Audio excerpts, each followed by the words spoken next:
A todos, hace mucho calor en Madrid, ya estamos casi en pleno verano en cuanto a temperaturas, pero les agradezco mucho a las personas que están aquí el haber podido acercarse, tener la voluntad de acercarse en esta tarde, como digo, tan calurosa. Hoy tenemos, creo que es la cuarta, ¿no? La tercera conferencia dedicada a China, pasado y presente, que organizamos en este colegio oficial de doctores y licenciados en Filosofía, Letras y Ciencias, colegio mayoritariamente profesional de la educación.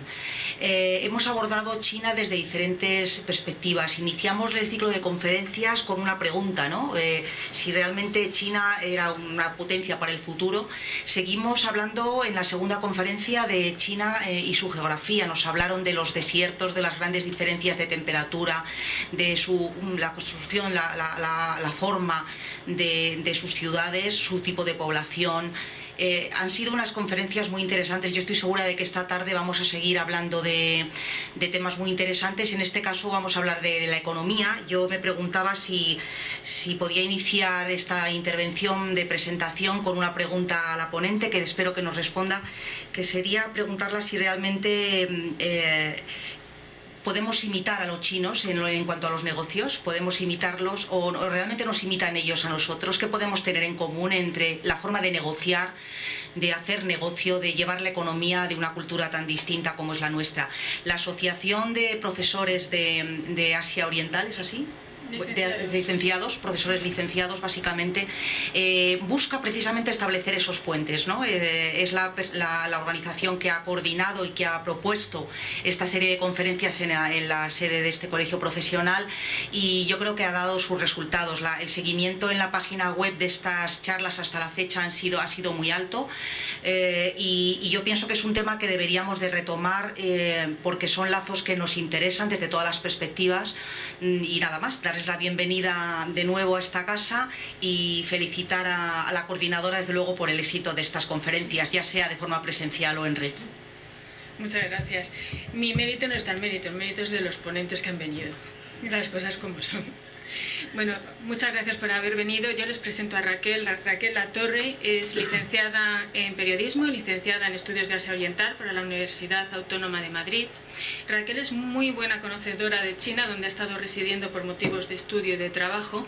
Y en la actualidad, en este saltavengo, está en España finalmente y está ejerciendo labores de docencia en la UNED, también en Casa Asia, aparte de llevar su propia consultoría.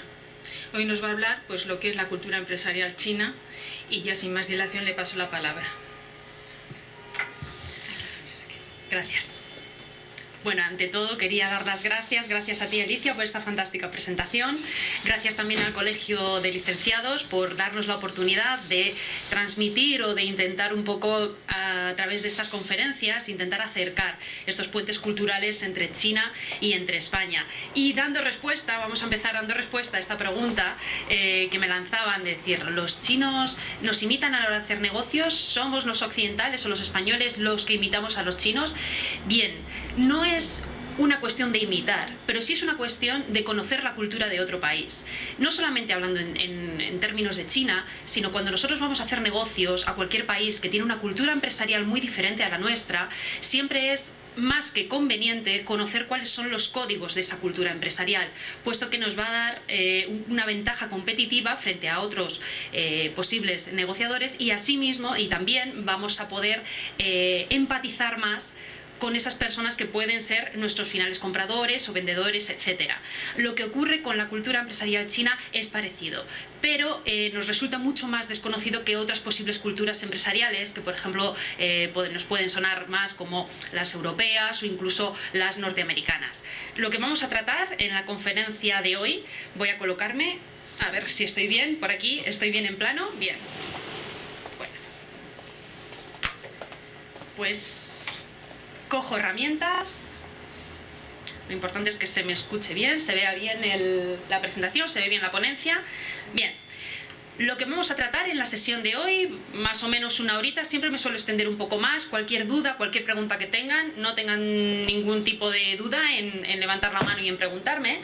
Vamos a tratar esta cultura empresarial china y lo vamos a hacer desde dos puntos de vista diferentes.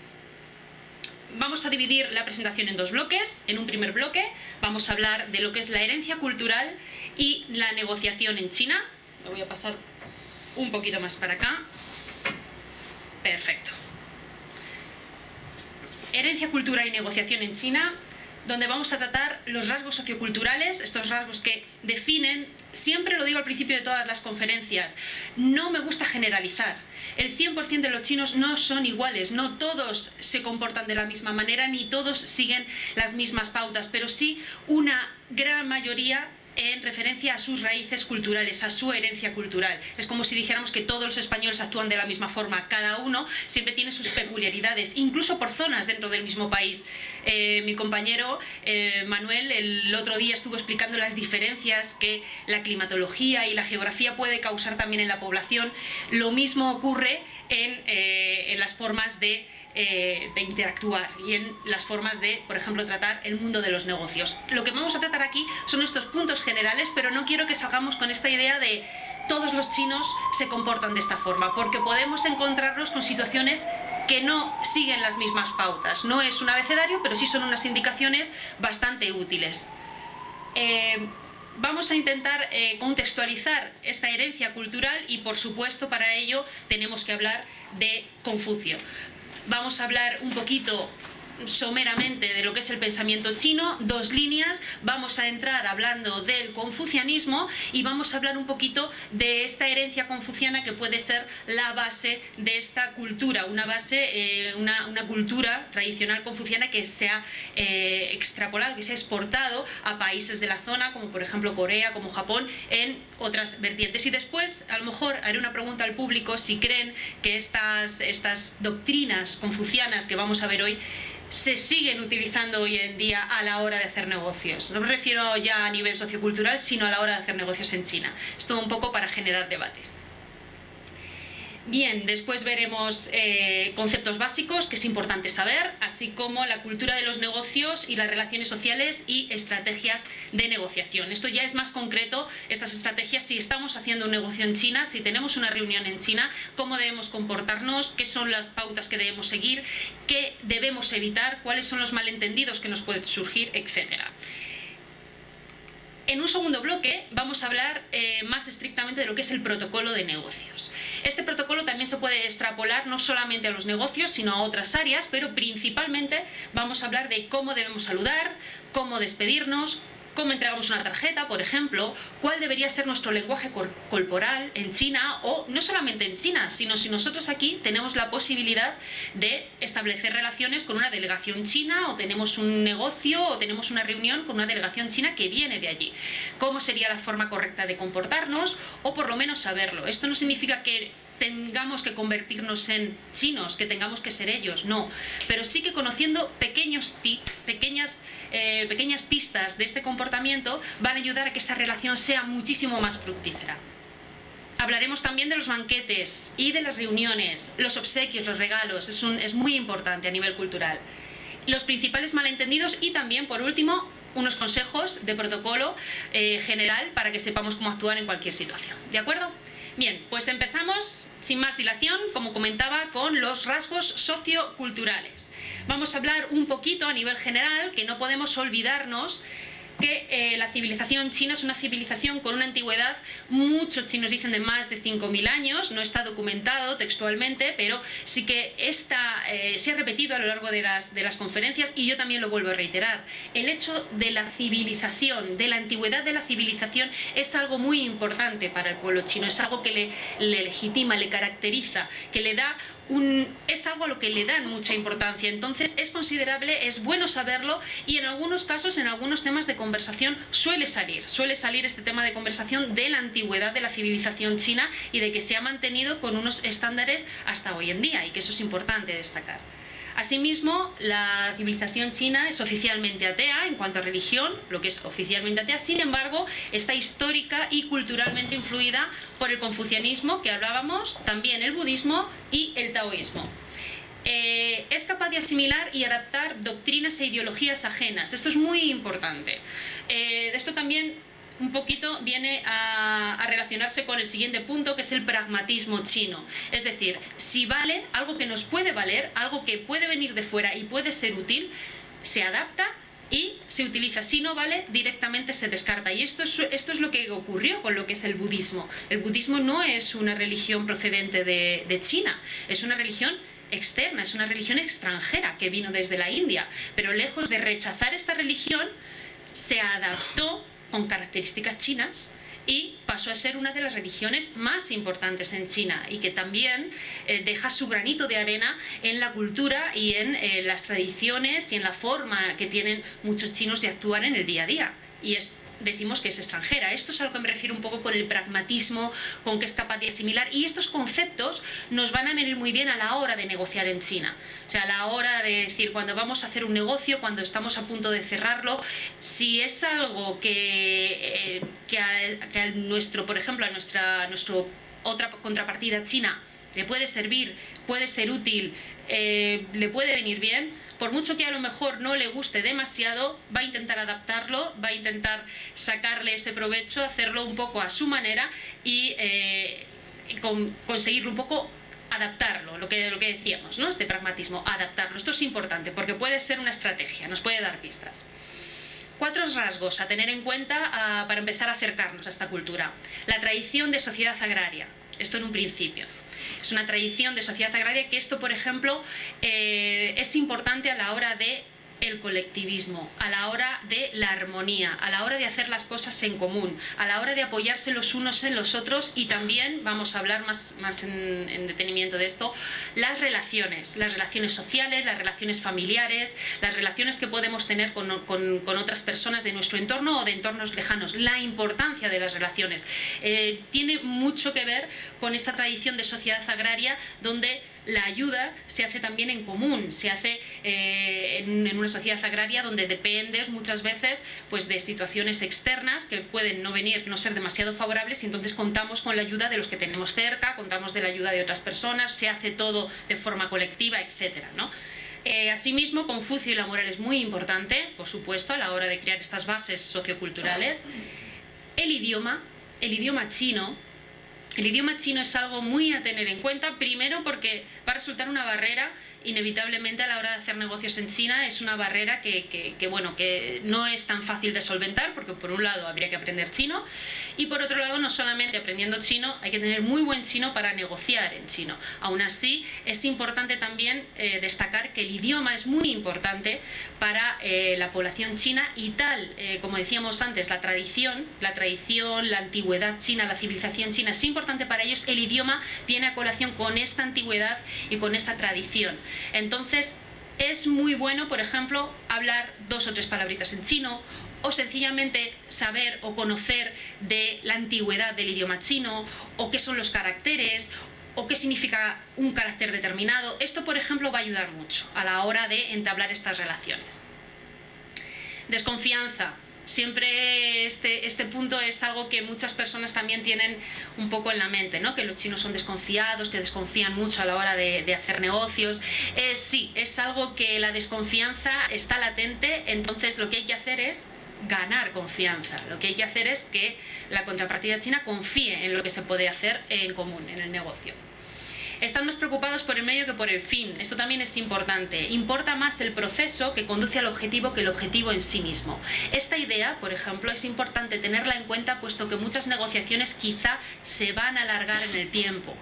Y eso es algo que en la cultura china no es grave. Es más, lo importante es qué ocurre durante ese proceso, más que llegar a la meta establecida, firmar el acuerdo, firmar el contrato, haber conseguido lo que hemos venido a hacer. Ese proceso puede traer pues nuevas pistas sobre cómo es la contrapartida occidental, puede dar nuevos giros a la negociación, etcétera. Entonces es importante también tenerlo en cuenta para no desesperarse demasiado. Bien, ahora me gustaría que desde el público, estas son unas imágenes que Yang Liu es una diseñadora visual que es china y es residente en Alemania. Estas son unas imágenes que ella utiliza, ella como reside en Alemania realizó estas imágenes para hacer una comparativa sociocultural entre costumbres chinas y costumbres alemanas. Nuestras costumbres no son tanto como las alemanas, pero sí se parecen. Entonces, un poco con estas imágenes me gustaría saber si alguien puede adivinar de qué podemos estar hablando. ¿Y cuál puede ser la parte china? ¿Cuál puede ser la parte occidental? La azul, la roja, más o menos qué puede ser. Primero, ¿cuál puede ser la parte china? ¿La azul o la roja? La roja. ¿Por qué? Pues son varios. No porque sean comunistas, sino porque son varios. Muy bien, porque son varios, lo que hemos hablado antes, ¿no? El colectivismo frente al individualismo que podemos tener en Occidente, donde lo que importa es la persona y los logros que tú puedas conseguir como persona, no el grupo, no el colectivo en sí. Perfecto, independencia contra colectividad. Esta primera de arriba, no sé si se ve bien, desde aquí la describo un poquito. Aquí tenemos en la parte azul una cara triste y en el pensamiento tenemos otra cara triste. La parte roja tenemos una cara feliz y en el pensamiento una cara triste. ¿Qué puede ser? ¿Qué puede ser? La sonrisa de Chile, la sonrisa permanente. Muy bien, sonrisa permanente. ¿Y por qué esa sonrisa permanente? A pesar de las dificultades. Sí, eso es. Tenemos un poco de todo. Sí, ya vemos que sí que hay conceptos que nos resultan muy familiares. Es cierto, la expresión de sentimientos. Por ejemplo, en Occidente, si yo tengo un problema y yo tengo pues un problema en el trabajo o un problema, algo que no ha salido bien, yo estoy enfadado, yo expreso mi enfado. Esto ha salido mal y hay que solucionarlo ya, y cuanto antes, mejor. En China no. En China es más importante mantener la armonía. Es más importante que parezca que todo va bien, aunque exista un problema. Ya se solucionará. O ya intentaremos solucionarlo de alguna otra forma, pero no de frente, no plantando, no creando una situación un poco difícil, tensa, hostil. No, hay que mantener la armonía. ¿De acuerdo? Siguiente imagen, por ejemplo. Una línea recta. Lo rojo, lo chico. Sí. Por... Por los implicados vericuetos, por los que se llega a la solución, ¿no? Eso es. A la hora de tomar una decisión, de llegar a una solución, la autoexpresión también, la forma de expresarse, pero también lo podemos extrapolar a cómo se trata un determinado asunto directamente. En Occidente podemos ir directamente a decir esto o decirlo, expresar lo que queremos. La forma de expresarse en China, bueno, damos un rodeo, quiero decir, pero no, realmente uno no lo tiene nunca muy claro lo que le están queriendo decir. Para esto hay que saber varias técnicas, vamos a comentar aquí algunas. Saber leer entre líneas, saber lo que puede significar un silencio, lo que puede significar una determinada, aunque yo esté viendo una sonrisa, una determinada expresión facial, más fría, menos fría. Este tipo de pistas son las que nos van a dar lo que nos están queriendo decir en realidad, pero sí que el camino es mucho más intrincado. Lo mismo que en esta parte. Este es un poco más complicado, esta primera parte. Doy una pista. Las relaciones un poco bipersonales. Perfecto. Son relaciones de grupo. Muy bien. Perfecto, las relaciones. Vamos a entrar en más profundidad a lo largo de la conferencia, pero esto es muy importante. Las relaciones en China son básicas para todo, como hemos dicho, básicas para hacer negocios, son muy importantes a nivel personal, a nivel de amistad, a nivel de trabajo, de estudios, a todos los niveles. Tiene una palabra especial que la voy a desvelar después, pero las relaciones, como vemos, todos están relacionados con todos es mejor tener un amigo, un conocido, alguien que le presenta a otra persona, cuanto más se tenga en este sentido, mejor. Después ya iremos delimitando las que son más importantes o las que son más personales y las que a lo mejor son meramente de trabajo, pero esas son las relaciones. En cambio en Occidente pues nuestras relaciones son más limitadas. Tengo mi grupo del trabajo, mi grupo de ocio, mi grupo familiar, está separado entre, a veces sí tenemos algún componente en común, pero no es un nivel relacional tan grande. Esta de aquí abajo también es fácil. La jerarquía. Eso es, la jerarquía, efectivamente. Redes de contactos arriba, jerarquía, sobre todo en el entorno laboral. Si la jerarquía en China es importante, porque es muy importante a nivel cultural, en el entorno laboral muchísimo más. el jefe, la persona que tiene un nivel jerárquico mayor es, bueno, prácticamente intocable. Es alguien con mucho poder. En cambio, en Occidente, evidentemente el jefe también es una persona a la que hay que respetar, pero está más integrada en el equipo. Es alguien que puede combinar, que puede pues recibir una determinada crítica, una determinada consulta, se puede colaborar más. En China no. El jefe es el jefe y esto lo tenemos que tener muy en cuenta a la hora de hacer negocios con China porque no podemos en ningún momento, por ejemplo, desacreditar al jefe delante de otras personas. Tenemos que saber quién es el jefe para ser la primera persona a la que saludamos. Tenemos que estar muy atentos a estos pequeños detalles y reconocer siempre quién es el jefe o quién es la persona de mayor jerarquía dentro de una comitiva. Bien, esto es un poco también a nivel más... Esto ya lo hemos comentado, sería la resolución de problemas, ¿no?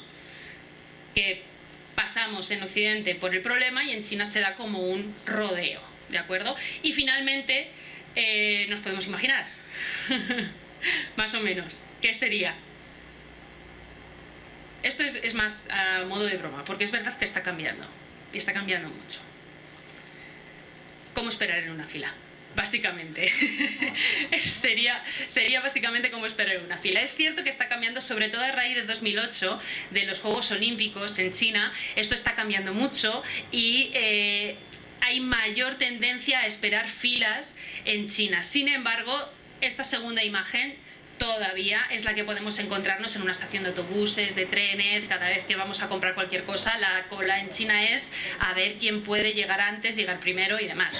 En Expo Shanghai, bueno, no quiero ni comentaros cómo fue aquello. Estuve colaborando con el pabellón, con una amiga en el pabellón de España, estuve haciendo un reportaje y aquello en las colas era ver cómo me cuelo, cómo consigo, voy a ingeniarme con una silla de ruedas para pasar por donde... Es algo cultural también. ¿Por qué saco esto a colación? No por el hecho de que tengamos que esperar o no esperar colas en China, sino porque en muchos casos nos podemos encontrar con situaciones a las que nosotros no estamos acostumbrados, pero que pueden retrasar, por ejemplo, una negociación, que nos pueden frustrar mucho a la hora de cómo se está tomando el camino de esas negociaciones. Es algo que quizá no comprendamos, es algo que no va con nuestra cultura y que nos frustra. De nosotros depende que nos frustre más o menos porque eso posiblemente no va a cambiar. Entonces, la forma en la que desde Occidente nos tomemos una negociación con China es lo que puede ayudar mucho a hacer que esa negociación vaya a buen puerto. Si lo que hacemos es esto es insoportable, esto no, yo no estoy dispuesto a aguantar esto es imposible, esta negociación tenía que salir y no sale, no aguanto más, las negociaciones se terminarán y perderemos quizá la oportunidad de tener un negocio muy lucrativo con nuestra delegación china. ¿De acuerdo? Sí. Yo observo hay dos cosas que se van de acuerdo, ¿no? Por una parte has dicho que son muy pragmáticos. Sí. Lo que funciona para adelante y lo que no funciona para atrás. Y sin embargo, negociando de pragmatismo no tienen nada. Porque empieza como el ratón y el gato, venga no sé qué, no sé cuánto, dilatan las negociaciones muchísimo tiempo y realmente un negocio también tiene su tiempo, ¿no? Y si se pierde ese tiempo, pues se pierde. Es que no entiendo cómo hay una dicotomía aquí. Porque el pragmatismo, la forma que nosotros tenemos de entender el pragmatismo no es la misma que tienen ellos de entender el pragmatismo. Es decir, pragmatismo en cuanto a yo puedo asimilar algo que no me pertenece, adaptarlo y usarlo. Pero la forma de dar estos rodeos, como comentábamos antes, es una forma de negociación china en la que es muy pragmática para ellos porque están analizando continuamente lo que la contrapartida occidental tiene. Están viendo los posibles fallos de ese negocio, están viendo cómo puede funcionar o cómo no puede funcionar. Lo que para nosotros es que se está dilatando en el tiempo, para ellos está ofreciendo más motivo, más tiempo para el análisis, para la comparativa, para ver cómo pueden adaptarlo, para ver si funciona, si no funciona, para confiar. Eso es muy importante. La confianza es básica. Quizás a nosotros con un contrato es suficiente. Si nosotros firmamos un contrato con otra persona, ya tenemos una confianza grande. Allí no funciona igual. Los contratos, por ahora, el sistema legal no está evolucionado ni está desarrollado hasta tal punto como para confiar en un contrato en China. De hecho, muchas veces los contratos son papel mojado. Entonces, la confianza en un negocio se tiene que adquirir de otra forma. Y muchas de estas formas son a través de estos caminos. De esta forma de alargar, ¿no? Viendo cómo reacciona o no. Ojo, que no ocurre en el 100% de los casos. Hay veces en las que está muy claro lo que se quiere conseguir, un pragmatismo quizá puramente económico, y se quiere conseguir un determinado objetivo económico, que una venta, una exportación, y se hace rápido. Pero en otras negociaciones, en otro tipo de negocios en los que a lo mejor se quiere crear una joint venture, entonces va a haber una relación a largo plazo entre un socio occidental y un socio chino, es más arduo, es más largo. ¿De acuerdo? No sé si he respondido a tu pregunta. Perfecto. Bueno, esto sería un poquito el resumen, ¿no?, de lo que hemos visto. El individualismo de Occidente frente al colectivismo de China, igualdad frente a jerarquía, importancia de la información en Occidente frente a la importancia de la relación en China, que es más importante a veces que la información, una visión detallada frente a una visión colectiva, definición frente a ambigüedad, búsqueda de la verdad en Occidente y búsqueda de ese camino en China, y la cultura del argumento frente a la cultura de la negociación. Bien. Vamos a irnos un poquito a 3.500 años atrás, vamos a retrotraernos en el tiempo y vamos a ver cómo el pensamiento chino y también el confucianismo, porque lo incluyo dentro, aquí vamos a hablar en esta slide, vamos a hablar del pensamiento chino en general, después vamos a pasar a hablar del confucianismo. Entonces, en China se crean en 3.500 años, China crea dos grandes sistemas de pensamiento y prácticas religiosas, el confucianismo y el taoísmo. Eso se crean en China. Después, como hemos comentado, el budismo es asimilado y se transforma completamente creando un budismo con características chinas, que es el budismo Chan. De hecho, el nombre es distinto. El budismo Chan es lo que nosotros conocemos como budismo Zen, que a la hora de pasar a Japón se llamó budismo Zen. Pero este budismo Chan es la adaptación del budismo originario de la India. Mantiene asimismo prácticas religiosas populares que dan lugar a una cuarta tradición. Aparte de estos tres ismos, como podríamos llamarlos, también en China se mantienen unas tradiciones populares con veneraciones a personas que han sido muy influyentes a lo largo de la historia, que después se les ha dado el cargo de divinidad, etcétera, y que es una cuarta tradición religiosa que normalmente se mezcla y se combina con el taoísmo y con el budismo, incluso con el confucianismo.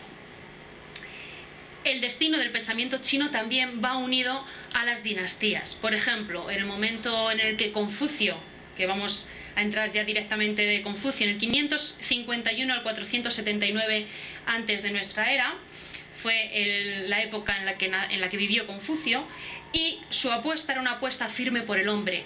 ¿Cuál era esta época? Esta época era la época de los reinos combatientes. Era una época de grandes luchas, de grandes divisiones en China, donde no existía ningún tipo de orden social. Estas épocas tan violentas son las que dan lugar a el nacimiento de los grandes pensadores. Entonces, este gran pensador y la filosofía confuciana comenzó en el 551 antes de nuestra era. Se convirtió posteriormente a la muerte de Confucio, él nunca lo pudo ver en vida, pero posteriormente consiguió su objetivo, que era convertirse en sistema del Estado. Esto ocurrió en el siglo II antes de nuestra era. Vamos a una somera, los puntos principales del confucianismo, en qué se centra. Es una filosofía, una ética que está forjada en torno a un orden social. El mandato del cielo es muy importante, en la que se presenta al emperador como la figura representativa de los dictados divinos. Se mantiene hasta principios del siglo XX. El emperador se mantiene hasta principios del siglo XX, pero es que después, como también comentaba mi compañero, el sistema es muy parecido. Una única figura líder, que es la que tiene un poco, la que soporta todo el peso del país. Una figura a la que seguir. Transformación de la sociedad mediante el cultivo moral del poder, de arriba a abajo. Esto era lo que perseguía Confucio. Luego, ahora mismo no se ha hecho de esta forma, pero esto eran las bases de su filosofía. La importancia de la familia. Por eso también el culto a los antepasados y la piedad filial. Esto es muy importante. De hecho, hoy en día, cada vez menos, pero aún así hoy en día en las grandes ciudades también, incluso la importancia de la familia, las tradiciones familiares, lo que el padre, el hermano mayor, etcétera, puedan decir es muy importante. Humanidad, se busca el ren, se busca lo que es un ser elevado, un ser con una moral muy elevada. Esto era lo que se buscaba en el confucianismo. ¿Y esto cómo se podría conseguir? A través de los ritos. Los ritos son importantes, que es el modo apropiado de comportarse, lo que es el reflejo del carácter moral y humanitario, para conseguir ser una persona elevada. Una persona elevada sería una persona que es capaz de gobernar, porque es una persona con un amor por aprender y con todo tipo de motivación para convertirse en esta persona humanitaria que es en lo que se basa Confucio. Es muy rápido, el confucianismo tiene mucho más, pero tan solo quería dar unas pinceladas, porque no vamos a entrar en el pensamiento, para que veamos cómo muchos de estos conceptos se mantienen en lo que es la cultura empresarial china hoy en día. Esto es un poquito también a modo de información, saber que el Lunyu o las Analectas es el documento donde los discípulos de Confucio recopilaron todas estas enseñanzas. Perdió influencia tras la caída de la dinastía Han, aunque se mantuvo como doctrina del Estado y después volvió a surgir en la época del año 618 y 906 en la dinastía Tang. Posteriormente, en la dinastía Song se produjo una reformulación de esta tradición, lo que se denominó el neoconfucianismo. También en el neoconfucianismo existieron influencias del budismo y del taoísmo, y ya incluso no se consideraba solo como una filosofía, sino que también es considerada por muchos como una religión. Por eso hay templos también confucianistas donde se va a hacer el culto a los antepasados, etc. Es la escuela filosófica dominante hasta el siglo XX, conviviendo, eso sí, con otras corrientes. Bien, vamos a empezar a relacionar esto del mundo, del confucianismo, de Confucio, con lo que es la cultura empresarial en China. Una sociedad próspera y políticamente estable para Confucio se organiza en virtud de este código moral, un código moral benevolente. Y esto es importante mantenerlo. Es importante, aunque no sea real, por lo menos que lo parezca. Entonces es importante siempre o intentar buscar esta finalidad del código moral. Las relaciones entre los seres humanos son también muy importantes y se hacen de acuerdo a 5 categorías: los gobernantes y los gobernados, marido y mujer, padres e hijos, hermanos mayores y menores y amigos. Excepto la de amigos, el resto de relaciones tienen un marcado orden jerárquico y su aceptación garantiza esta armonía social y esta no violencia. Es decir, cada uno tiene que aceptar su rol dentro de la sociedad para que exista esta armonía. No que cada uno quiera hacer lo que quiera y ser no. Eres hijo, puedes ser marido, eres gobernado, tienes un rol muy definido. Eres mujer, eres madre, eres gobernada. Es un rol muy definido y en función a ese lugar en la sociedad tienes que comportarte de esa forma, realizar los ritos establecidos, etc. Esto es en una sociedad ideal confuciana, pero vemos que muchos de estos elementos se siguen manteniendo hoy en día.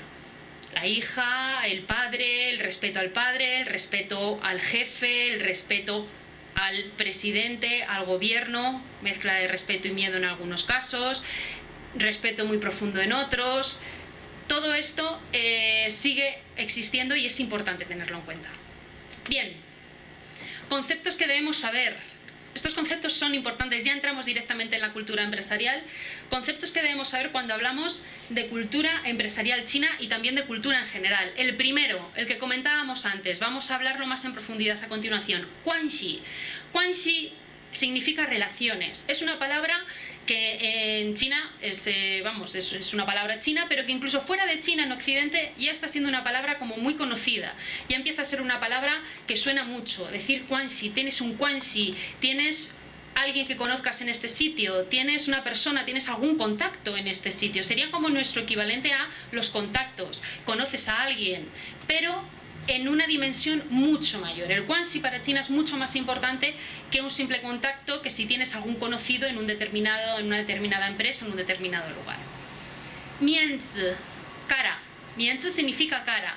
Es otro concepto básico, es muy importante. ¿Por qué? La cara es el prestigio social. Y el prestigio social en China se cuida mucho. Por supuesto, ni qué decir tiene si estamos hablando del jefe o estamos hablando de una persona con una jerarquía alta. Hay que tener mucho cuidado de no hacerle perder cara, es decir, de no desprestigiarle en público, de no hacerle perder prestigio social. Y eso se puede conseguir de formas muy fáciles, muy sencillas, que quizá son sencillamente errores que podemos cometer sin darnos cuenta, pero la otra persona puede sentirse ofendida, y si es delante de los demás y le estamos haciendo perder cara, esto puede suponer un problema importante a la hora de continuar con las negociaciones. Lo mismo ocurre en sentido inverso. Nosotros podemos dar cara a otra persona, podemos dar cara a un jefe, a alguien de una jerarquía elevada. Podemos un poco fijarnos en lo que hace bien, en lo que se está haciendo de forma correcta, en la armonía, etcétera. O sea, podemos hacerlo de forma negativa, podemos hacerlo de forma positiva.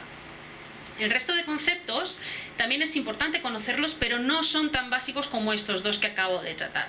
Keqi, el comportamiento recatado y educación, es también bastante tenido en cuenta a la hora de negociar en China. O sea, el tener un comportamiento más bien modesto y recatado a no tener un comportamiento prepotente, totalmente fuera de lo que pueda romper esa armonía, en una o en otra medida.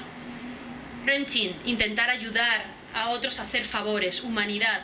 El Renqing ahora se confunde un poquito más, ¿de acuerdo?, con el Huibao, que es otro concepto que es como el concepto de devolución, que lo veremos más adelante. Pero ayudar a hacer favores a otros, intentar ayudar a otras personas, a otras guanxis, es algo que es importante, que hay que tenerlo en cuenta. Muy importante también la confianza. Cómo generar confianza, cómo crear confianza en la contrapartida china cuando nosotros vamos a hacer un negocio con ellos. Eso lo tenemos que tener en cuenta porque en el momento en el que perdemos la confianza es muy fácil que las relaciones se rompan o se queden muy debilitadas y entonces se tarde más tiempo en recuperarlas.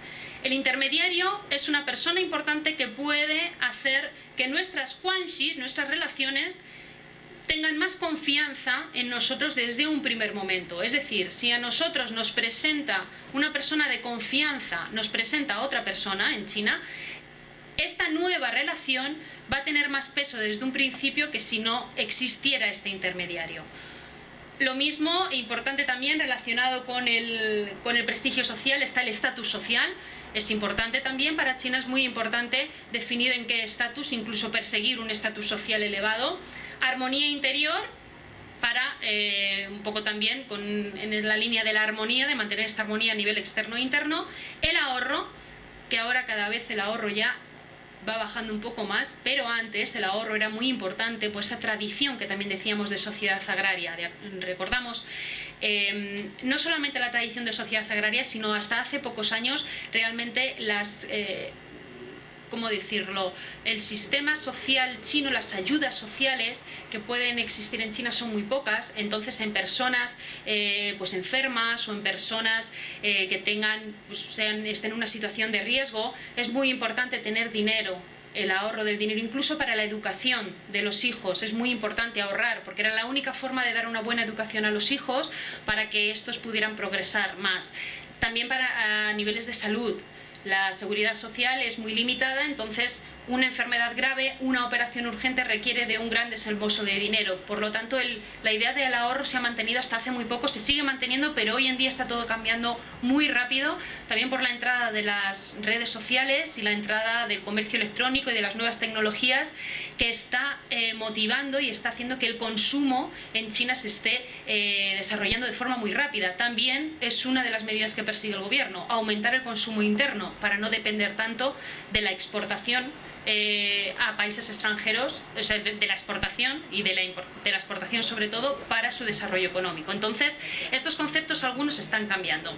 Y el último, perseverancia, importante también, perseverar aunque las cosas no salgan, lo que decíamos, no sabemos si estamos ante un rodeo, no sabemos si estamos ante un giro de tuerca, no sabemos en qué situación de la negociación estamos, entonces continuar, perseverar y tener paciencia. Bien, guanxi. Vamos a hablar un poquito más de lo que son estas relaciones. Guanxi es algo más que, como decimos, un contacto o un enchufe que podemos tener aquí, un enchufe, un contacto, es bastante más que eso. Es una relación social basada en el interés, en el beneficio mutuo para lograr el éxito, pero no de una forma tan superficial como puede ser tú me interesas y entonces eres mi guanxi, porque las guanxis las tenemos desde los miembros de la familia hasta amigos y conocidos en lugares laborales. Las guanxis, depende del entorno en el que se encuentren, son de una forma o de otra, de corto plazo o de largo plazo. Largo plazo serán más las familiares, las de amigos, las de conocidos o compañeros de estudio, etc. Las de más corto plazo son las que podemos tener para un determinado acuerdo, para una negociación, para alguien que conocemos de otra empresa, etc. Lo importante es que la relación es muy importante para lograr el éxito. Quizá más importante que la información. Si yo conozco a 3 o 4 personas en una determinada empresa o en un determinado Tanway, que es lo que se denomina en China como los conglomerados empresariales, puede resultar bastante provechoso para mi negocio, ¿de acuerdo? Y no solo para mi negocio, sino para mi vida en general y para mis relaciones laborales con estas otras personas. Los 4 principios que no se pueden violar nunca en una relación, en una Quanxi, son confianza, lealtad, reciprocidad y paciencia. ¿Por qué hay que tener paciencia? Porque normalmente las Quanxis, sobre todo las que ya trascienden de los negocios, son relaciones a largo plazo que hay que cuidar continuamente. No se pueden dejar, no podemos olvidarnos, sino hay que estar continuamente sobre ellas para cuidarlas. El Quanxi, comento aquí que no es percibido como algo poco ético y es muy importante crear relaciones. No es algo de decir, es que una Quanxi es algo poco ético. No, no lo es. Una Quanxi, una buena Quanxi, conocer a alguien incluso dice mucho de la persona que puede tener esos contactos tan importantes en otra empresa. De hecho, veremos en muchos casos las fotos. Las fotos en China son muy importantes. Al principio, normalmente, incluso cuando nos conocen, nos acabamos de conocer, en las primeras conversaciones de un negocio, se suele preguntar por tu familia, por si estás casado, por tus hijos, y enséñame las fotos, y déjame ver. Y entonces sueles enseñar las fotos en tu móvil, y te enseñan sus fotos y demás. Normalmente en las fotos también, mira, tengo una foto con este alto directivo, mira, tengo una foto con el representante del buró de, mira, estas personas son importantes y yo las conozco, con lo cual yo soy también importante.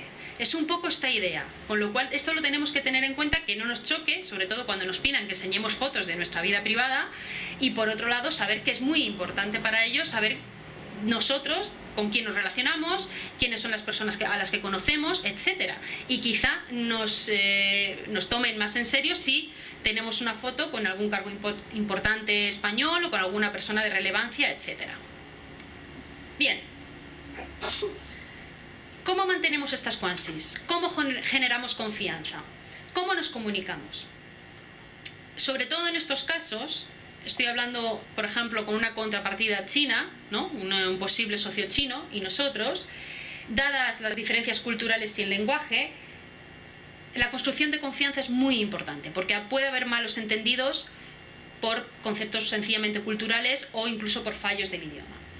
Es muy necesaria una buena comunicación que evite que se den circunstancias de esta pérdida de cara. Es decir, lo que conocemos, si nosotros sabemos, por ejemplo, quién es el líder, sabemos que a esa persona no tenemos que desprestigiarla nunca delante de los demás. Entonces, si tenemos alguna opinión, algo que decir, algo que sabemos que no le va a gustar, lo hacemos en privado. Esperamos a que se vaya todo el mundo o cogemos a esa persona en privado y le hacemos un pequeño comentario. Eso puede generar que la comunicación siga fluyendo y que no se corte. En ningún momento un malentendido debe desembocar en una actitud agresiva, porque malentendidos se van a producir, y muchos. Por ejemplo, cuando esperábamos que se haya firmado un acuerdo, no se ha firmado ese acuerdo, estamos alargando unas semanas más nuestra estancia en China, estamos gastando mucho dinero, no se ha llegado a firmar la cláusula que habíamos visto, creíamos que nos habían dicho que sí, nos dijeron que no. Si ese conflicto acaba en una situación hostil o perdemos los nervios, podemos perder el negocio, podemos perder la negociación. Y sobre todo si lo hacemos a la persona de mayor jerarquía delante de los demás y nos enfrentamos a ella de esta forma hostil. Un buen Quanxi también es muy importante, depende de un estricto sistema de reciprocidad. ¿De reciprocidad en qué? En los favores. Más que en los favores, en las ayudas. Si tenemos una buena relación y nosotros somos amigos y somos Quanxi, tenemos Quanxi, yo voy a intentar ayudarte todo lo que pueda. Y si en algún momento te ayudo, también voy a esperar que por tu parte, cuando yo lo necesite, me ayudes. Es un código no escrito y no dicho. Eso es algo que no se dice, eso es algo que se sabe.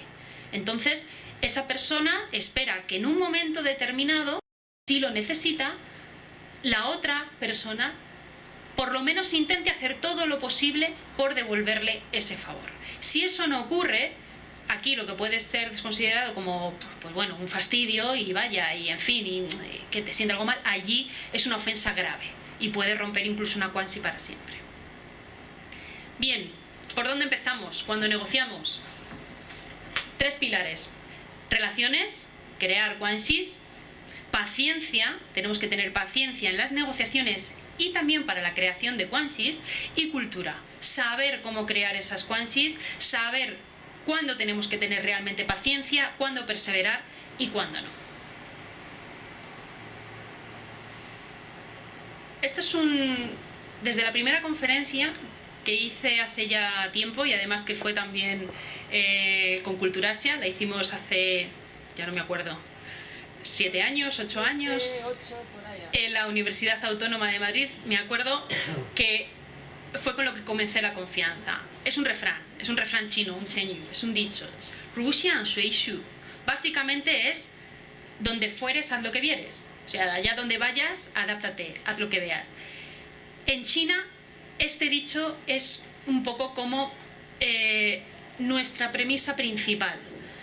Si no sabemos nada sobre cultura china, lo mejor es ser prudente, ser precavido, ser recatado y hacer un poco más o menos lo que los demás hagan. No en todos los casos, tampoco tenemos que pasar por encima de convicciones nuestras o convertirnos, como decía antes, en lo que no somos, pero aceptarlo e intentar entenderlo, ¿de acuerdo?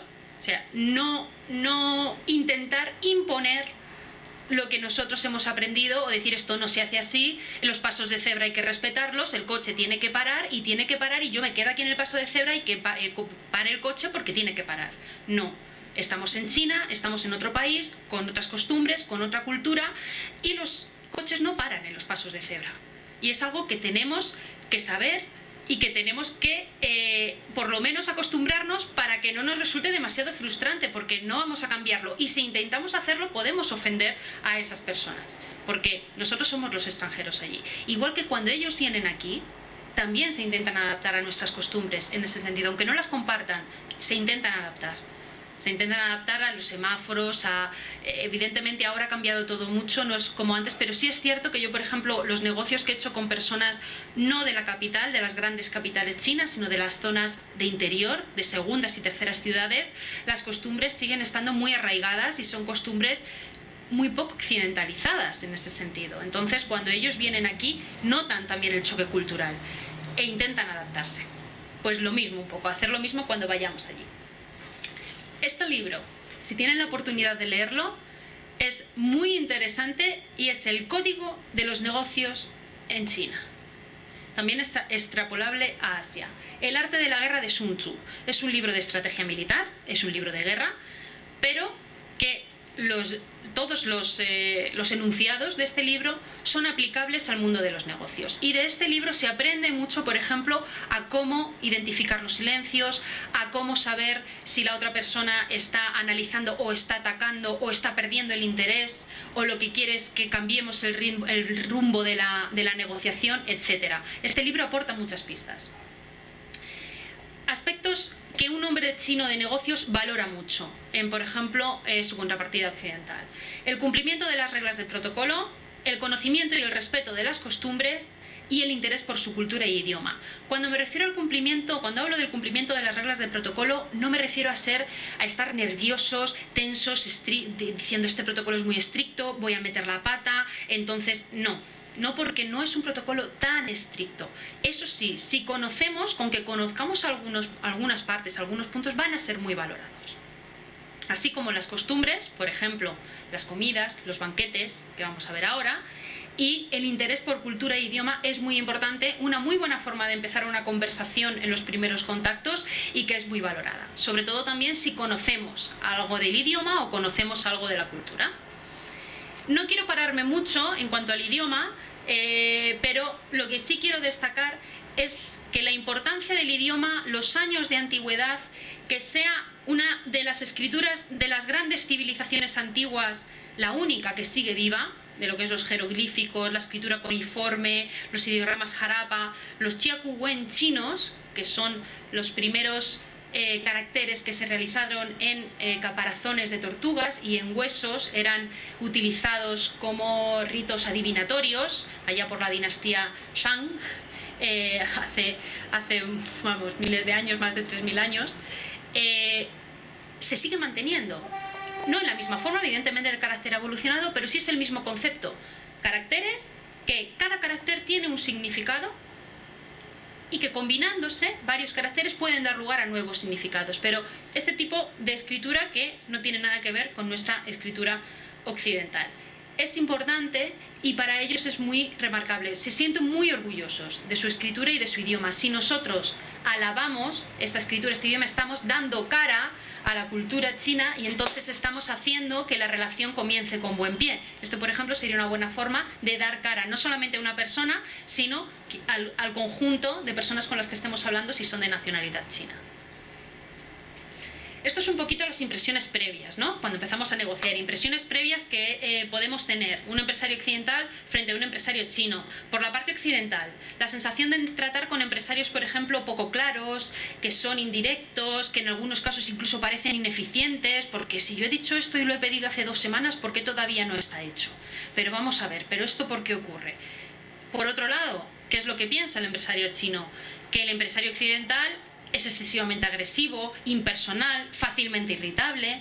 Bueno, esto lleva su tiempo. Aquí las cosas en China siguen su... porque se irrita tanto, porque es demasiado agresivo, etcétera. Eso es su parte.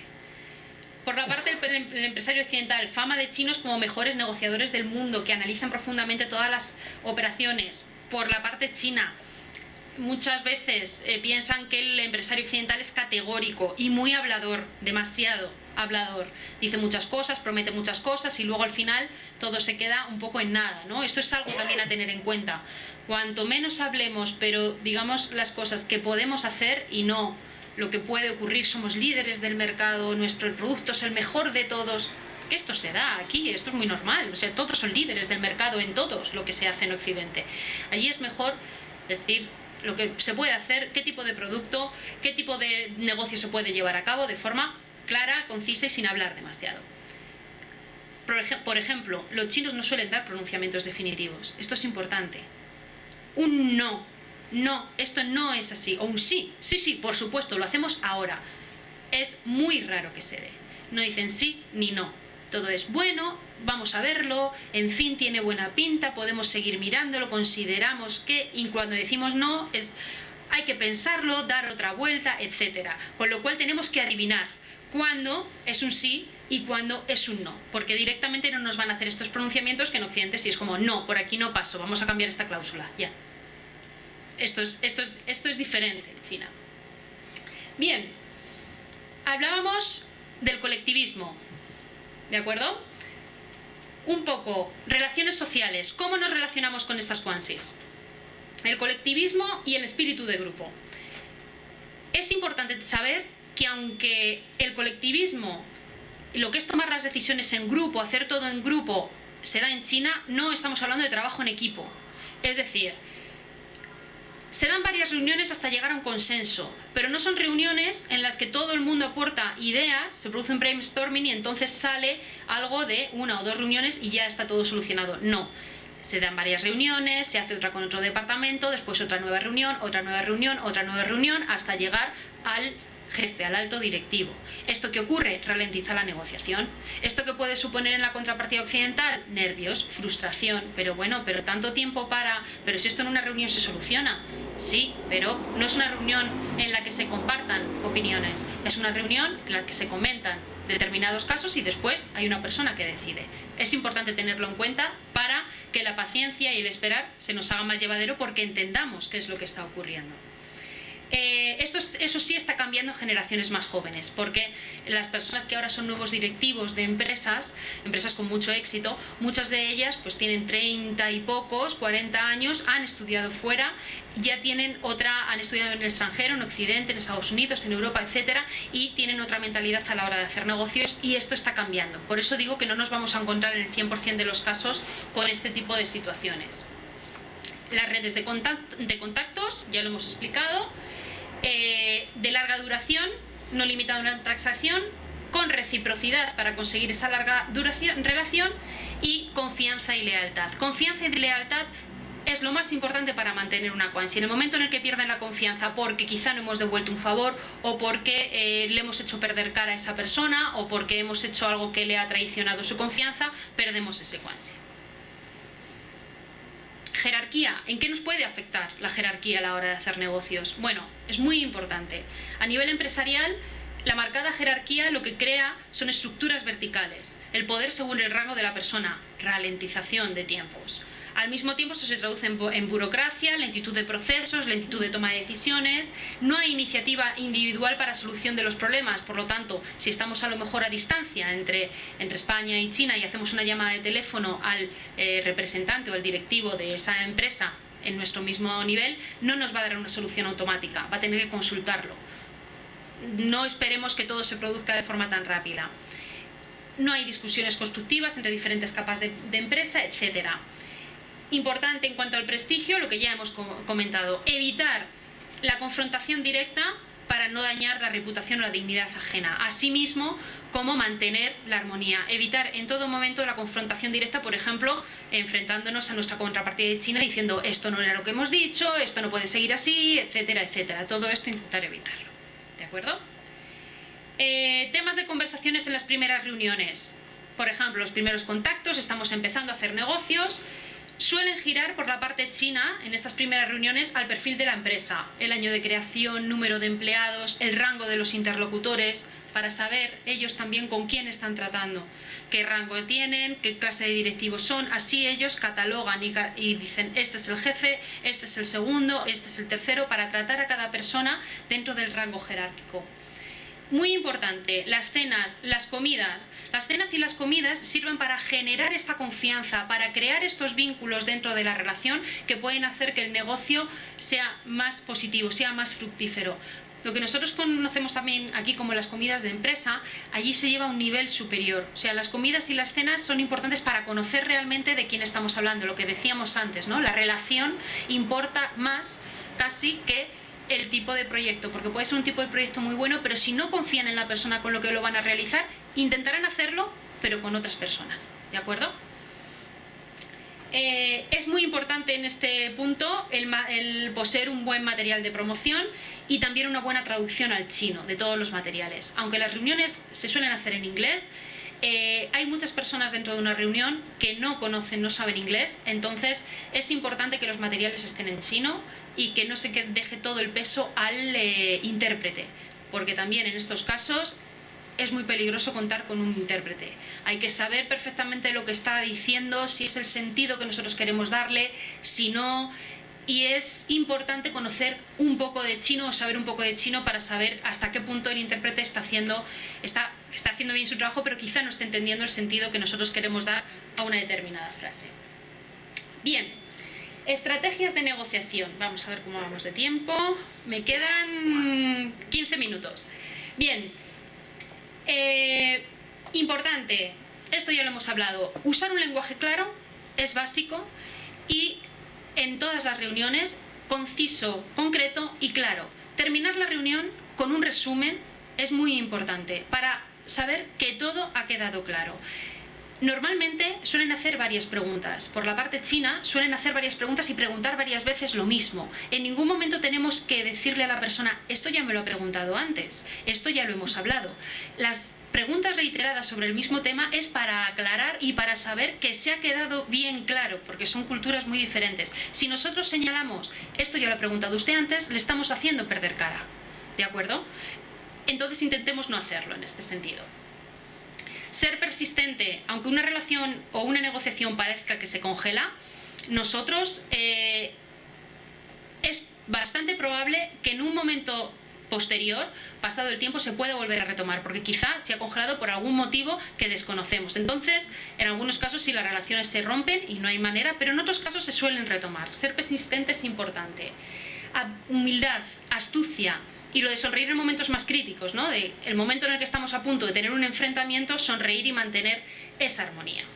Bien, en cuanto al protocolo de negocios, solamente en estos 15 minutos, esta parte no tiene nada que ver con la otra, esta es muy dinámica, muy práctica y son conceptos que quiero que se tengan claros ya un poco para cualquier tipo de relación con cualquier persona de nacionalidad china, ¿de acuerdo? Por ejemplo, los saludos. Esta primera imagen. ¿Se hace reverencias en China? Eso en Japón. Eso en Japón, eso es. En Japón, en Corea, incluso en China no existe la reverencia. El saludo no es con reverencia, ¿de acuerdo? Nunca saludan con reverencia. El saludo es dando la mano. Tampoco hay abrazos ni besos, ¿de acuerdo? Nada de contacto físico. Intentamos evitar el contacto físico. En algunas ocasiones, aunque no se realizan reverencias al estilo, al modo japonés o modo coreano, sí que en algunas ocasiones una ligera inclinación de cabeza mientras doy la mano demuestra respeto, pero esto se hace a personas de muy alto cargo, de muy alto nivel, un rector de una universidad, una persona muy importante o de mucha edad, un gran directivo de una empresa, se puede hacer una ligera inclinación de cabeza, pero muy rápida. Muy importante, las tarjetas. Tenemos que tener siempre tarjetas con nosotros y tarjetas con doble traducción. Inglés por un lado, si vamos a China, y chino por el otro. Las tarjetas, llevarlas encima en todo momento, porque incluso cuando se sale a comprar algo al supermercado o cuando se va una noche a tomar algo, si te presentan a alguien, lo que se da es la tarjeta. ¿Y cómo se dan estas tarjetas? Las tarjetas se dan con dos manos, con el texto mirando hacia el lado del interlocutor y teniendo cuidado de no tapar con los dedos ninguna parte del texto. Asimismo, se recogen con dos manos y se miran atentamente. En algunos casos incluso podemos hacer un comentario de el color de la tarjeta o el diseño o el logo. Lo importante es mirar la tarjeta y demostrar que se está prestando atención, que esa persona que nos acaba de dar la tarjeta es importante para nosotros. Cuidado dónde guardamos la tarjeta. Nunca, jamás guardarla en los bolsillos o donde tengamos a mano y la tiramos aquí de cualquier manera. No, y menos en el bolsillo trasero de un pantalón. Nunca. Las tarjetas son la persona, entonces debemos de tratarla con el mismo respeto que trataríamos a la persona. La guardo en un tarjetero, la guardo en un lugar dedicado a las tarjetas, en una carpeta, pero en un lugar donde yo guarde de forma cuidadosa las tarjetas. Es muy importante. Esto es por ejemplo, se le puede hacer perder cara a la otra persona. Ya sería un primer detonante. Intentamos no mirar fijamente a los ojos del interlocutor y no dar la espalda de forma brusca si estamos en un grupo. Asimismo, un truco, por ejemplo, para que no se nos vaya la mano, porque en España tendemos mucho cuando damos la mano a acompañar con la otra y tocar el brazo. Mantener la mano izquierda pegada al pantalón. Cuando vayamos a saludar a alguien, mantenemos la mano izquierda pegada al pantalón y solamente saludamos con la derecha. De esta forma nos guardamos de no tener ningún tipo de contacto. ¿Cómo damos la mano? Aquí tenemos la costumbre de decir estrecha fuerte para demostrar seguridad y demostrar confianza. En China no demasiado fuerte, suave, porque no están acostumbrados al contacto físico y es algo que incluso puede que se percibe el rechazo, se percibe un respingo, un rechazo, o sea, no demasiado fuerte. Movimientos en una reunión, a evitar: manos en los bolsillos, reírse a carcajadas, tumbarse, todo aquello que pueda suponer una ruptura de la armonía. Nada de tocarnos el pelo y mucho menos, si estamos en una reunión y tenemos las tarjetas sobre la mesa, jugar con las tarjetas. Porque estamos jugando con la persona. Entonces, si nos ponemos nerviosos, intentamos calmarnos, mantenemos la compostura, mantenemos la postura, nuestra situación recatada, etc. Nada de tumbarnos y menos mostrar la suela de los zapatos. Si mostramos la suela de los zapatos a nuestro interlocutor, primero nuestra posición va a ser tumbada, con lo cual parece que no nos está interesando nada lo que nos está diciendo, y segundo, le estamos demostrando que no vale menos que lo que está en la suela de mi zapato. ¿De acuerdo? Entonces, esto es importante. Al mismo tiempo, es mejor dar una impresión de una persona reservada que de charlatán, con lo que comentábamos antes. En la vestimenta también se refleja. Vestimenta sobria. Vestimenta para las mujeres pues sin mucho tacón, sin escote. Los hombres normalmente con traje, nada de colores llamativos, etc. Y puntualidad, importante. Hay que estar puntuales, mínimo entre 5 y 10 minutos antes de una reunión. Si podemos llegar 15, mejor. Y si estamos en China, el tráfico es horrible, entonces tenemos que prever con mucha antelación. Es preferible llegar 15 minutos antes a llegar tarde. Esto es básico. También puede dar lugar a pérdida de cara si nosotros llegamos tarde a una reunión para nuestro interlocutor, porque no le estamos tratando con el debido respeto. Las reuniones suelen ser numerosas, por lo tanto nosotros también tenemos que llevar una delegación. Ir una o dos personas no es suficiente. Bien, esto ya también lo hemos comentado un poco. Es el líder del grupo el que abre la reunión, el primero en entrar en la sala, y se espera que la parte occidental haga lo mismo, que el líder del grupo sea el primero en entrar en la sala. Así detectamos quién es. Así es una forma también, si no lo conocemos previamente, de saber quién es, y ya sabemos que tenemos que tener un especial cuidado o tratar de otra forma, o tratar un poco con mucho respeto a esa persona. Bien, esto ya lo hemos comentado. No interrumpir nunca al interlocutor, que normalmente suele ser el líder de la compañía, el jefe, la persona de más alto nivel jerárquico. No interrumpirle nunca, bajo ningún concepto. Y esto, como lo digo, esto nos ocurre mucho a los españoles. Es cultural. Cuando estamos manteniendo una conversación, continuamente estamos diciendo, sí, sí, claro, sí, bueno. Y entonces, que para nosotros es que nos está interesando y que estamos siguiendo el hilo de la conversación. Esto en China es molesto. Estás interrumpiendo continuamente a la otra persona. La forma de comunicarse en China es con silencios. Yo hablo, termino de hablar. Pausa, te toca hablar a ti. Pausa, me toca hablar a mí. Es así.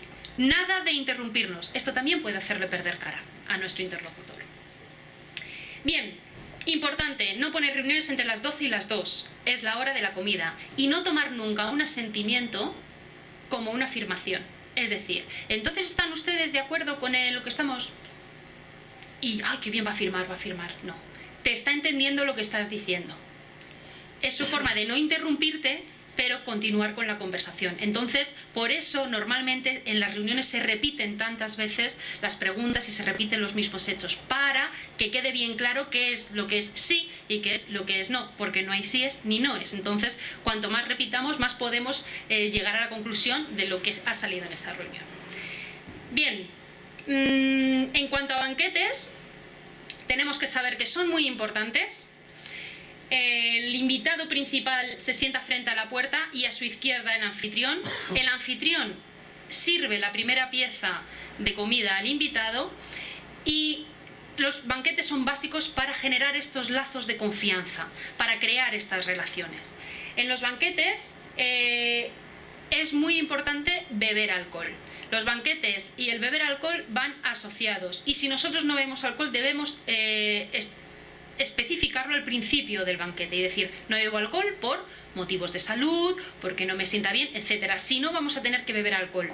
¿Por qué? Porque en los banquetes se suceden los brindis, y los brindis son una forma de dar cara a la persona que nos está invitando, y esa persona de agasajarnos como invitados. No podemos rechazar un brindis, solo si hemos aludido previamente a nuestros problemas físicos con el alcohol. Y también cuando un occidental, sin aludir a ningún tipo de problema, no quiere beber, y no quiere beber delante de los chinos, para los chinos les resulta algo que da desconfianza, porque es como si no quisiera desinhibirse, como si tuviera miedo, estuviera ocultando algo. Entonces es importante saber que se van a suceder los brindis, que los brindis se bebe todo el contenido, al grito de Campey. Entonces, recomendable durante la comida no beber alcohol. Ahora sí suelen poner vino, antes no, pero ahora sí suelen poner vino en los banquetes. No bebamos vino, porque si bebemos vino y al mismo tiempo en el momento de brindar se brinda con una especie de paicho, se llama, es como aguardiente, con sus 95-96 grados incluidos, de un solo trago. Los brindis son continuos. Si también estoy bebiendo vino, pues no llego ni al segundo plato. Bueno, no hay ni primer ni segundo plato, todos están mezclados, pero no llego a probar la segunda rueda, el segundo giro de la comida, no llego ni a probarlo. Es importante, se bebe té, se bebe agua o se beben bebidas gaseosas, refrescos que suelen poner. ¿De acuerdo? También las comidas. Como vemos, las comidas son diferentes, variopintas, sabores a los que no estamos acostumbrados. No se habla nunca de negocios en las comidas, y tenemos que tener cuidado con nuestro lenguaje no verbal. Cuando nos dan a probar un determinado plato, es recomendable que probemos todos los platos, aunque nos estén dando algo que nos resulta diferente, grotesco, extraño, como puede ser una pequeña babosa cocinada y demás. Si no queremos probarlo, podemos aludir a problemas físicos, o podemos decir, bueno, lo pruebo y no estoy acostumbrada a este tipo de gusto, yo prefiero otras cosas, etcétera. Intentemos no rechazar, no poner cara de asco, no poner ninguna expresión que diga porque están muy orgullosos también de la comida, de los sabores, y siempre intentan agasajar con la mejor de sus comidas y de su estrategia culinaria. Los regalos. Solamente me quedan regalos y ya colores para los regalos y los números para comentar. Los regalos.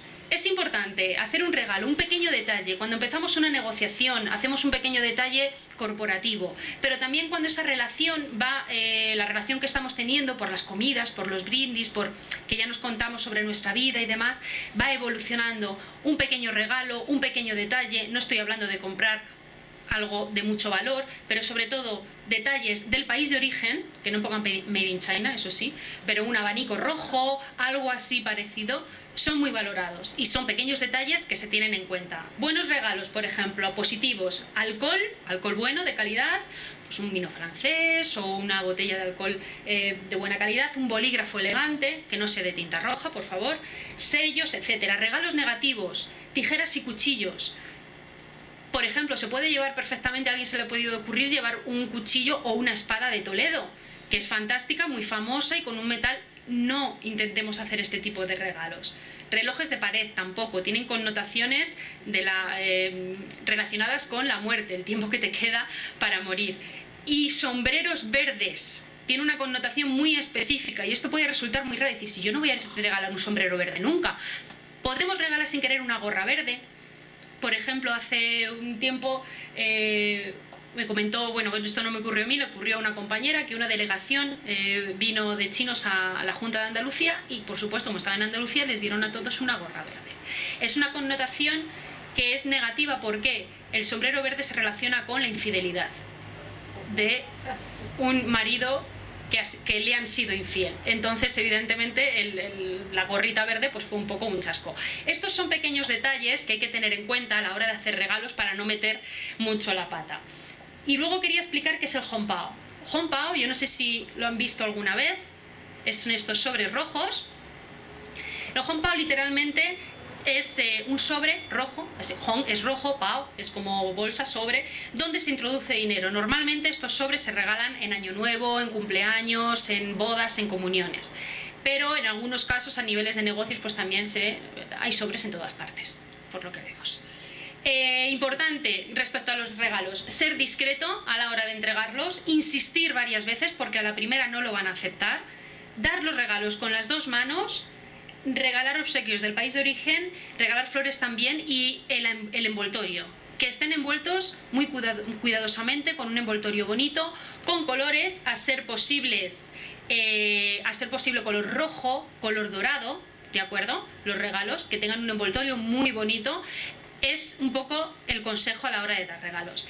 Y finalmente, 4 consejos prácticos de protocolo. Por ejemplo, los palillos. Cuidado con los palillos. Si estamos comiendo con palillos, que aunque no sepamos debemos intentarlo, es importante, estos acercamientos culturales, debemos intentarlo y si no se nos da nada bien, bueno, nos pueden acabar pidiendo un tenedor y un cuchillo, pero debemos intentarlo.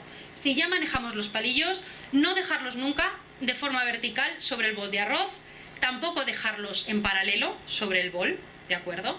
Su lugar está sobre la mesa y normalmente tienen un pequeño soporte donde se colocan. Intentar tener cuidado para no dejarlos caer al suelo. A veces ocurre, pero cuando se caen, pues es un poco como mala suerte, da como mala suerte. En cuanto a los colores, ya lo hemos comentado, colores muy positivos en China, el rojo. El rojo es el color positivo por excelencia. Asimismo el dorado, combinación de rojo-dorado fantástica, tanto para los regalos como para si queremos, normalmente lo utilizamos más para los regalos, pero para vestimenta, para ropa, etc. Amarillo también está relacionado con el emperador y el verde, como hemos dicho, es polémico. Colores a evitar, el blanco. ¿De acuerdo? No envolvamos nada en color blanco porque es el utilizado para los funerales. Y también amarillo con letras negras o negro. Y números. No sé si saben que el 8 es el número de la suerte en China. Sí, ¿verdad? ¿Saben por qué? El 8 se pronuncia pa en chino, que suena como fa, que es otro carácter, que significa prosperidad. Normalmente los números y sus connotaciones positivas o negativas tienen relación con cómo se pronuncian. Por ejemplo, el número positivo, positivísimo, es el 8, y el negativo, que lo veremos ahora, ¿saben cuál es? El 4.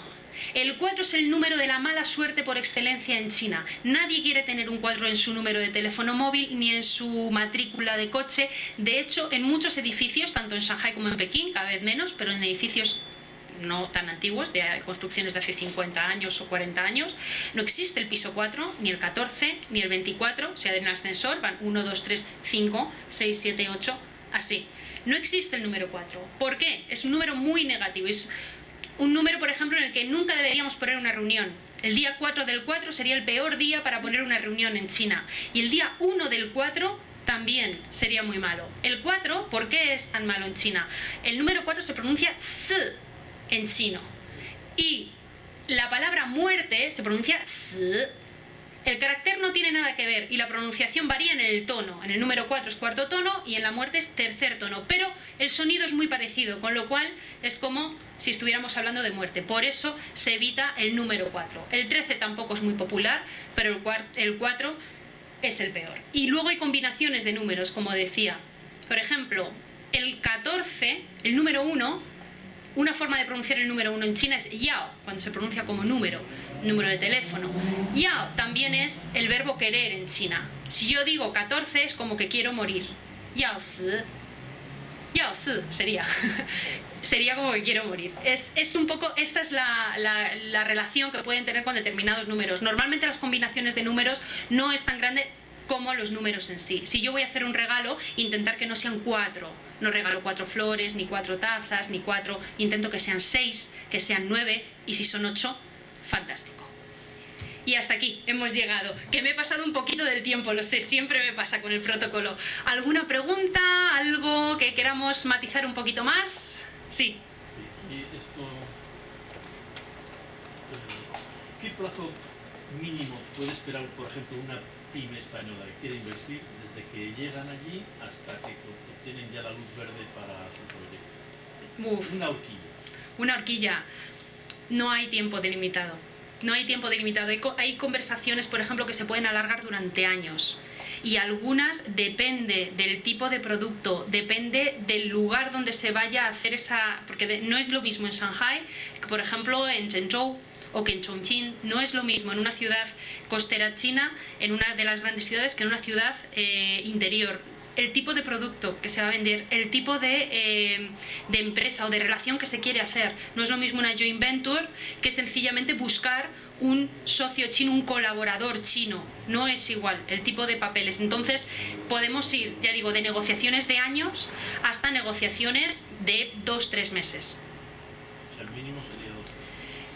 Hay negociaciones que se pueden hacer también en un mes, si ya está todo hablado, todo claro, y es algo muy fácil, que quizás sea vender un determinado producto y ya está todo establecido, es una transacción y se puede hacer en mucho menos tiempo. Pero no es imposible delimitar un tiempo, porque además dependemos de la otra parte y dependemos de cómo son y si son más afines a este tipo de tradiciones o más arraigados a la forma de negociar, de esta forma de negociar o menos. Es difícil de saber, hay que saber cada caso hay que analizarlo de forma independiente. ¿Y hace falta tener un socio local obligatoriamente? Y en ese caso, ¿cuál es el porcentaje máximo de inversión para un extranjero? Ahora no hace falta tener un socio local obligatorio. Se puede formar una sociedad con capital 100% extranjero. Entonces, dependiendo también del producto que sea, porque hay productos que tienen limitaciones en China a nivel gubernamental y que son obligatorios que se tenga que hacer una joint venture con un socio chino. Y el porcentaje de la joint venture y de la parte extranjera también viene delimitado por el tipo de producto que sea. O sea que también tiene que mirarse en el caso concreto. Pero hoy por hoy se puede hacer una sociedad 100% con capital extranjero, se puede implantar en China. ¿Algo más? Sí. A mí me llama la atención porque ellos cuando vienen a España lo hacen todo rapidísimo. Porque depende del caso también. Cuando ya han venido a España significa que la relación ya es fructífera. No sabemos cuánto tiempo lleva esa relación. No sabemos si han estado en conversaciones un año, si ha habido varios viajes previos a China o si vienen también con una idea determinada. Por eso digo que no podemos hacerlo en el 100% de los casos. Ahora mismo el caso se está dando a la inversa, es decir, hay mucha inversión china que está viniendo a invertir a España y que no vienen directamente con una empresa a hacer relaciones si ha habido un contacto previo y ahora continuamos, no, sino que vienen a hacer determinado tipo de negocios, buscan, por ejemplo, propiedades inmobiliarias y vienen con un bufete de abogados a buscar propiedades inmobiliarias. Vienen, las compran y se van. O sea, eso sería un tipo de transacción rápida. También esto está cambiando mucho últimamente y cuando vienen aquí es diferente. Es diferente, porque ya vienen con un objetivo concreto o con una reunión establecida con una empresa concreta para definir temas que quizá pues no se han definido allí. Claro, pero dependiendo también del caso. No podemos decir, ellos han venido y vienen rápido. No, a lo mejor hay una negociación muy larga detrás hasta que ha habido la primera visita aquí. Hay cosas muy curiosas. A mí me ha pasado personalmente tratar con unos chinos que querían montar un restaurante y toda su obsesión era pagar al portal. Y yo digo, bueno, es una cantidad importante y venían con un maletín de billetes llenos para pagar allí billetes tras billetes. Digo, ¿qué gente más? No, es relativamente reciente, o sea, si hablamos de lo que es el dinero en plástico, el dinero de plástico, las tarjetas y demás, es algo relativamente reciente en China. O sea, no es algo que lleve muchos años y es algo que también no es una costumbre. La costumbre era el ahorro y el ahorro en dinero metálico. Entonces se hacía todas las transacciones en dinero en metálico. Ahora, por supuesto, en las ciudades es distinto, pero yo me acuerdo la primera vez que yo fui a China, prácticamente no había tarjetas en ninguna parte, no podías pagar con tarjeta en ninguna parte. Tenías que ir a un cajero, sacar dinero y pagar en efectivo. Ahora ya es muy distinto, ¿no? Pero en zonas rurales, en zonas de interior, eso se sigue dando. Y se sigue dando este ahorro y el ahorro de dinero en efectivo. Y es algo como cultural, que se sigue tendiendo un poco a tener el dinero en efectivo más que en plástico o en transferencia, etcétera. Pero no en todos los casos, claro. Y otra cosa que has comentado, la cultura empresarial de China, esto de que hay que tener siempre un conseguidor, hay que tener un intermediario. Esto se presta al clientelismo, se presta a la corrupción, se presta a 50 cosas. O sea, realmente a mí me dice muy poco una cultura de ese tipo. Se presta mucho, es cierto, es la otra cara de la moneda. O sea, es un poco lo que hablábamos, ¿no? Los valores confucianos originarios se han desvirtuado, pero existe, lo que quería un poco que quedara claro es que existe esta figura y que esta figura otorga confianza. Por supuesto, esto, la otra cara de la moneda es estas personas que se dedican a intercambio de favores, etcétera. Y esto ocurre. Y la corrupción es muy elevada y muy alta hoy por hoy en China, aunque se está intentando paliar, pero sigue siendo a nivel superficial. Y esto ocurre. Y más en zonas donde no hay tanto control. El intermediario es una persona básica, una figura muy importante, pero también en ese sentido. A nivel de Hongpao, de sobres rojos, económico, etcétera. Sí. Luego, por último, hay otra cosa que a los occidentales nos llama mucho la atención y es la cultura de hipocresía. O sea, realmente ellos siempre están sonriendo aunque estén fastidiados. Son incapaces de decir sí, no, son gente que te está diciendo continuamente que sí a todos, con lo cual al final nunca sabes a qué hacen esto. Es como aquí los gallegos, con perdón, pero exageradísimo, ¿no? Sí. Entonces, claro. Es terrible. Ese es un poco lo que, si leemos el arte de la guerra de Sun Tzu, es un poco a lo que hay que tender o lo que se tiene que intentar aprender por parte de Occidente. Es una forma que es cultural. Desde nuestro punto de vista lo asociamos con hipocresía y no hay forma de entenderlo porque lo estamos mirando desde nuestro punto de vista. Desde el suyo es diferente, es cómo se actúa, es cómo se hace. Entonces ellos no entienden cómo nosotros no somos capaces de saber si es un sí o es un no. Por ejemplo, decir, bueno, pues si lo hemos dejado bien claro, he estado sonriendo, pero lo estaba mirando de otra forma y ha habido 3 silencios. Entonces tendría que haber notado que no nos estaba gustando, aunque estaba sonriendo. Por su parte, por la contrapartida china, esto también ocurre. Es decir, bueno, lo que decíamos, ¿no? Es demasiado categóricos, demasiado directos en Occidente, no se fijan en los detalles, no prestan atención. Y por nuestra parte es, no sé lo que me está queriendo decir porque lleva sonriéndome desde el principio hasta el final, pero aquí no hay forma de avanzar. Entonces hay un problema y no sé dónde está. Ese malentendido cultural es lo que hay que intentar, tanto por un lado como por otro, intentar paliar. Y desde nuestro lado, sabiendo que esto ocurre y que no es hipocresía, sino que es cultural, intentar acercarnos a cómo entender ese sí. Si es un sí o es un no, a cómo entenderlo, los silencios, estar muy atentos, es saber muy bien lo que se está diciendo y lo que no, volver a repetirlo, un poco hacer el mismo procedimiento para encontrarlo, ¿no? Es un poco la idea. Pero sí, es cierto que es un choque cultural grande y que nos pasa a todos, y la frustración y el momento de decir, Dios mío, si esto ya tendría que estar hecho, pero ¿por qué no? Y esto ocurre y es así, entonces hay que saber convivir con ello, lidiar con ello e intentar averiguar lo máximo posible para estar menos frustrado en ese sentido y que la paciencia sea llevadera.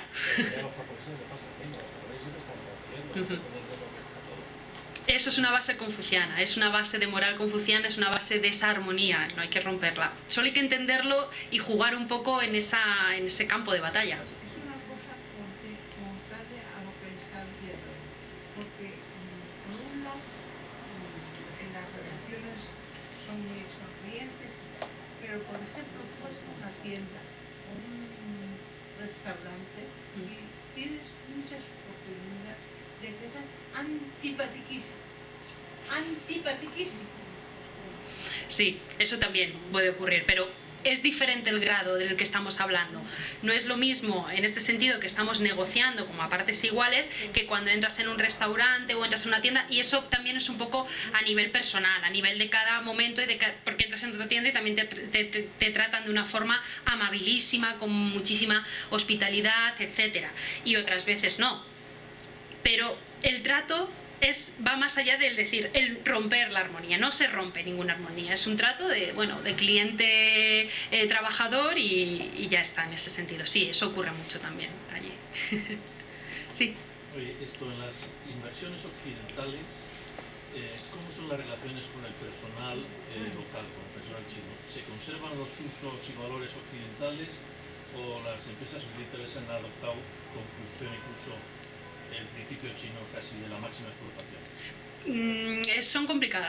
Son complicadas. Hay empresas que sí, por ejemplo, sobre todo ahora ya no tanto, porque ya la manufactura, las fábricas, etcétera, ahora los costes son mucho más elevados y las condiciones laborales son diferentes, pero anteriormente las empresas occidentales seguían ese principio. Si estoy en China, pues utilizo mano de obra baratísima y sistema chino de número de horas, etcétera.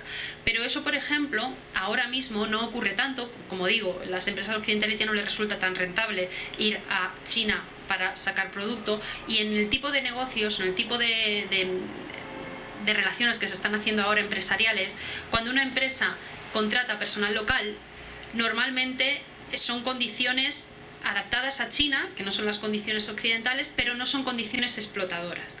Y es más, es muy complicado el tema del personal en China, porque es un personal que rota mucho. Los trabajadores en China rotan mucho. Sí, y sobre todo cuando hay ahora más oferta de empresas occidentales en China. Pasan de una empresa a otra, saltan de una empresa a otra. Tienen horarios de, mi horario era, por ejemplo, de 10 de la mañana a 7 de la tarde. Y mis compañeros igual. Yo estaba en una empresa, era la única occidental y todos mis compañeros eran chinos, y el horario era de 10 a 7, de oficina estándar. Y muchos de ellos rotaban en otras empresas por mayores sueldos. No hay forma de fidelizar al trabajador chino, y también es muy complicada la comunicación entre el delegado que puede enviar la empresa para dirigir la compañía en China y el personal chino. Normalmente siempre se suele utilizar a una persona china que haga como cabeza jerárquica del grupo chino y que trabaje conjuntamente con la persona occidental, porque el personal chino no suele respetar tanto a una figura occidental como a una figura jerárquica china, y tampoco los entienden tanto. Entonces, esto es complicado. O sea, a nivel ya de día a día y de trabajo es complicado, pero bueno, como decía, hay empresas que sí siguen esta línea de explotación, y hay empresas que, por supuesto, pues no lo hacen, pero es complicado. Y en lo que comentabas de la importancia de los regalos, tú tienes un regalo y tienes que esperar a que lo abran delante de ti, los guardan y los abren cuando te van. Eso también está cambiando, pero tradicionalmente el regalo no se abre delante de la persona, no se abre. Si te dan un regalo en China es como no abrirlo a no ser que te lo indique. Y eso también está cambiando y te lo indican. No, ábrelo, a ver si te gusta, ábrelo. Pero normalmente no se abre en casa, en la intimidad, un poco para evitar esto, ¿no? Porque los regalos son diferentes en función del rango jerárquico. No se puede regalar lo mismo a un directivo que a una persona de rango inferior, igual que a un padre de familia, que a un hermano. Entonces, como los regalos son de diferente valor, se considera de mala educación abrirlo delante de todos y comparar regalos. Entonces, por eso no se suele abrir. Sin embargo, ahora, como la tipología de los regalos también está cambiando, en muchos casos si te dicen ábrelo, a ver si te gusta y no hay ningún problema. ¿De acuerdo? Nada.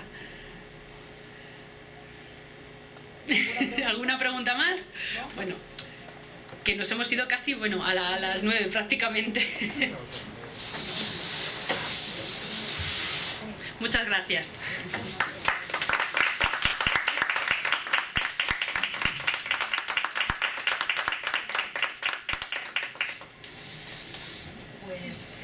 No queda más que cerrar el acto, dar las gracias por esta estupenda conferencia, invitarles a la próxima, que será el jueves 28 de mayo, lo dará doña Alicia Lasso, la dará doña Alicia Lasso, y desde sobre literatura y sociedad en la dinastía Ming Lin. Lin Menchu. Léelo tú, por favor. Dinastía Ming y el escritor es Lin Menchu. ¿Nos puedes adelantar brevemente? Bueno, Lin Menchu es escritor del siglo XVII, se suicida justo con el último emperador en 1644, cuando cae la dinastía, y es muy importante, es heredero de Men Fenlong, en cuanto que ambos empiezan a utilizar el chino vernáculo para literatura. Hasta ese momento el chino clásico era el que se estaba utilizando y claro, era solamente la jerarquía la que podía llegar a ese tipo de cultura y de conocimiento, mientras que cuando se empieza a popularizar, porque empieza a aparecer una clase social comercial que empieza a tener dinero extra para ocio, entonces empiezan a demandar obras en un chino que ellos puedan entender, porque claro, su nivel cultural ya no es el de las clases sociales altas. Y Lin Menchu es importante porque utiliza ese chino vernáculo y además lo innova, no se limita, como otros autores, a tener lo que son reproducir cuentos clásicos y traducirlos al chino vernáculo, cambiarlos al chino vernáculo más que traducirlos, sino que él innova, crea nuevas historias, de historias muy cortitas que a lo mejor son 2 líneas de la dinastía Song o de la dinastía Tang, él crea un cuento nuevo y como le toca el final de la dinastía, donde es una catástrofe social y política, los cuentos no son tales cuentos, todos tienen un mensaje político y un mensaje ciertamente de crítica a lo que es el emperador. De hecho, estos cuentos en lengua vernácula que se llaman Huapen, cuando llega la dinastía siguiente, los Qin, lo primero que hacen es lo suprimo, porque son vía de comunicación y expansión de ideología revolucionaria. Entonces, aquí se acaba de imprimir en lengua vernácula, sigo con el chino clásico y tengo a la tranquilita la masa. Y bueno, y en eso es lo que va la charla. Y lo que he hecho es intentar mezclar lo que son la situación política, social y cultural y cómo se lo refleja Lin Menchu en sus propios libros, en sus propios cuentos, eso es, más o menos. Bueno, muchas gracias. O sea que vamos a hablar de política. Como estos días estamos en campaña electoral, pues cerraremos el ciclo de conferencia con el tema. Muchas gracias por haber venido y hasta la próxima vez. Gracias.